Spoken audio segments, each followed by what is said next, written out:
Vous n'êtes pas sans savoir que le paludisme demeure, malgré les différents efforts qui sont menés, un sujet de santé publique. Donc c'est beaucoup plus cela qui nous a motivés à soumettre notre présentation, à pouvoir être présent, à vouloir être présent à ces journées. La seconde chose, c'est que nous avons souhaité présenter le travaux de recherche qui s'inscrivent également dans le cadre de la thématique, puisque nous travaillons actuellement sur la lutte contre les vecteurs, notamment la lutte anti-larvaire.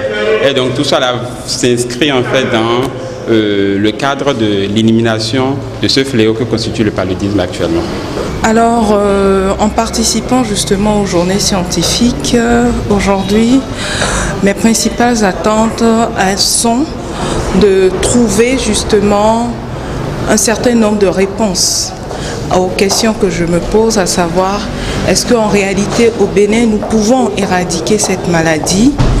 Est-ce que les stratégies mises en place aujourd'hui sont des stratégies qui sont en train de porter leurs fruits? Et dans un contexte de Covid, quelles sont les perspectives pour les années à venir?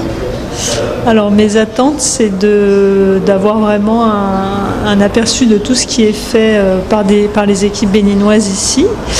Et je me rends compte à la lecture déjà du programme que c'est extrêmement riche, extrêmement varié. Donc ça va des études sur le vecteur, donc l'anophèle, la transmission du paludisme, mais jusqu'à la prise en charge et les données épidémiologiques, les données chez les femmes enceintes. Donc c'est très intéressant et j'espère apprendre des choses à l'issue de ces 2 journées.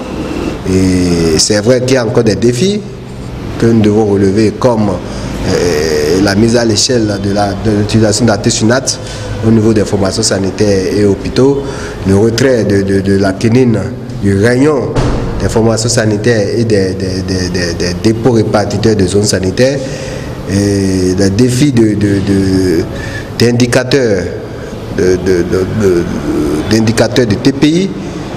C'est encore des défis qui nous restent à relever, mais néanmoins nous pouvons déjà dire que si nous voulons vraiment que la lutte contre le paludisme soit vraiment une réalité, que nous puissions aller à l'élimination, comme on le dit depuis peu, à l'horizon 2030, nous devons emboîter le pas aux pays qui ont déjà eu la certification de cette élimination, comme l'Algérie et aussi comme l'Argentine, qui beaucoup plus ont travaillé sur la formation des prestataires et sur l'assainissement, la destruction des gîtes et autres.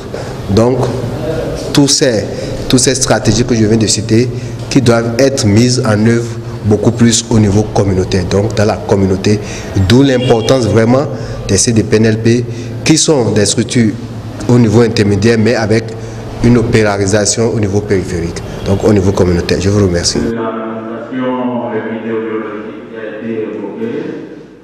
C'est-à-dire que de plus en plus on constate que chez les enfants